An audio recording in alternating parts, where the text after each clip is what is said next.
Hi there, I'm back. I've decided to make a new video to see what your impression of my cognitive type would be.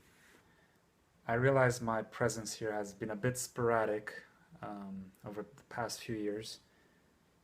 Generally, my interest in topics increases and decreases in cycles, and I find that it's difficult to spend too much time on something when the interest is decreasing.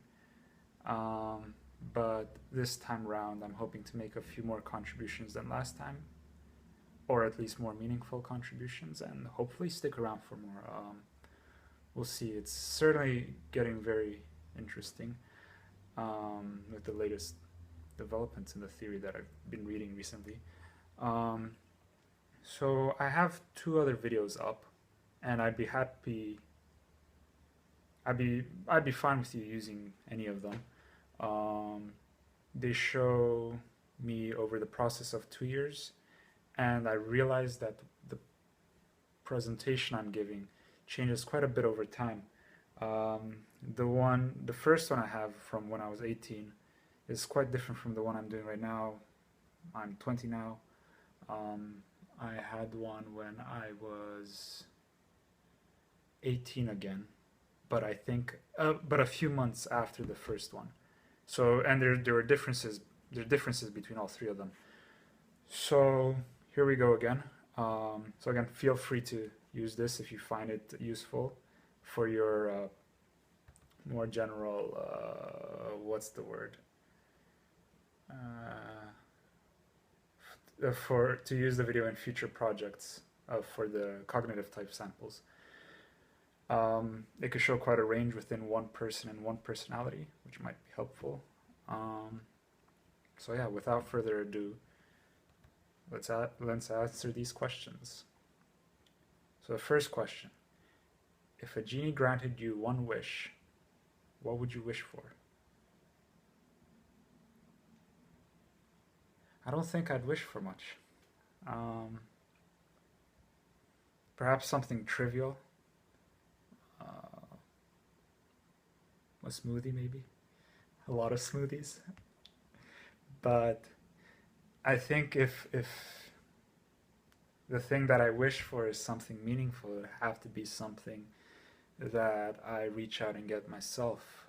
I don't think a grand, meaningful wish can be granted by another. So perhaps more meaningfully than a bunch of smoothies would be to ask for the energy and the strength to reach out and grab whatever I desire. So yeah, either smoothies or lots of energy.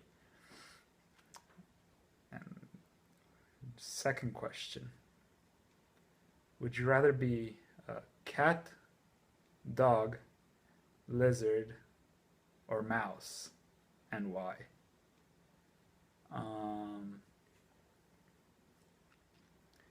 Good question. I think the most interesting might be a cat. I'm not necessarily a big fan of cats, but I think it would be the most interesting. Um, the lizard's a bit too distant, too cold. I don't really get a sense for what it would be like in their head. Mice are sort of interesting in their own way, but I've never been really drawn to them. I've always liked dogs. Well, after I stopped being scared of them after I was little, but they've always been a pretty cool species. The thing, though, is that I can't really get into cats' heads. Um, they're just so different in a way that I can imagine grasping, and that would be interesting. Unlike with the lizards, um, and so it would be interesting to get life from the perspective of a cat instead of a dog, because I kind of get dogs to some extent.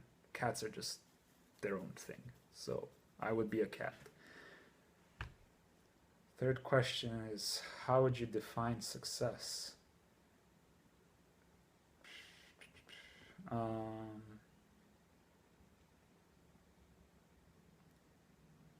I would say being able to leave to live a meaningful life on your own terms. Um, Understanding who you are, what you want, being tested, not institutionally, just in general, to see if what you think you want is truly what you strive for, and if you have the ability to grasp it, as I said earlier. And if all of this works out, if you can find a meaningful path in life that is truly what you desire, or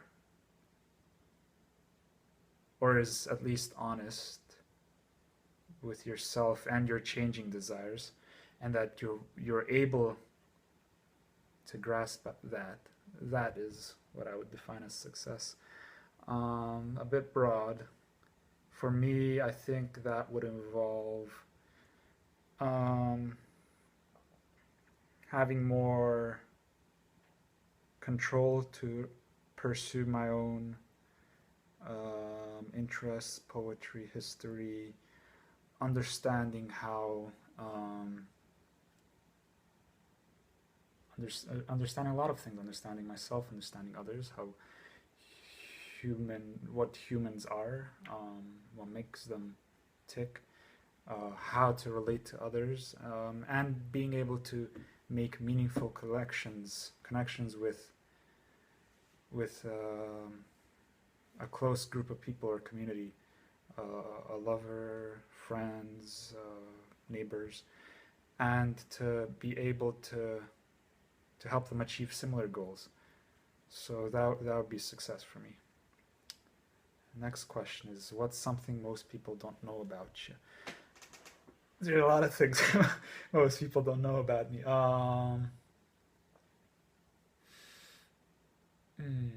Which should I choose? Well, I brag that I'm a great chef, so I'm not going to go with that one, though most people have not tried my cooking.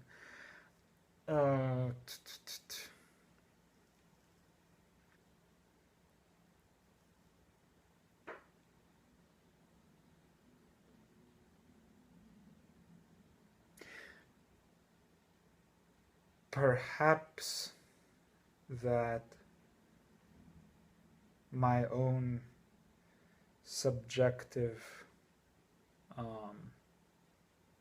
understanding or outlook is quite different from the perspective of me others have from the outside. For example, a common perception is that I am very, what is the word? Somebody described me as a social butterfly or something like that. So I have the ability to interact with anybody, enjoy a lot to go out and socialize, which there is some truth to. It can be fun, but I like, for example, retreating into myself, isolating myself in a forest or some hills or just some streets and wandering on my own. I can find it a lot more stimulating than active social engagement. And there's other examples like that. So I guess that's a bit general and abstract, but I'd rather not get into too many specifics on a video. And so, last question: Armageddon by aliens, asteroid, or global plague, and why? Asteroid. Global plague is a bit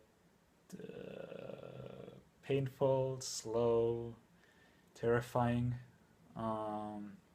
Aliens potentially the same, but I think in the process of destruction, we'd have to open up new questions as to how we engage with this alien species, like ethical questions. which would be rather strange if you're about to be killed by them, and how do you deal with that? This species about to destroy you, but they're conscious too. Do we treat them as individuals? Do we fight them as a collective? I don't know. You're about to die. I don't think it would be the greatest situation to put yourself in. And asteroid, I guess, would be the quickest and would be a nice quick ending. So yeah, asteroid. So those are the answers to my 5 questions. Let me know what you think.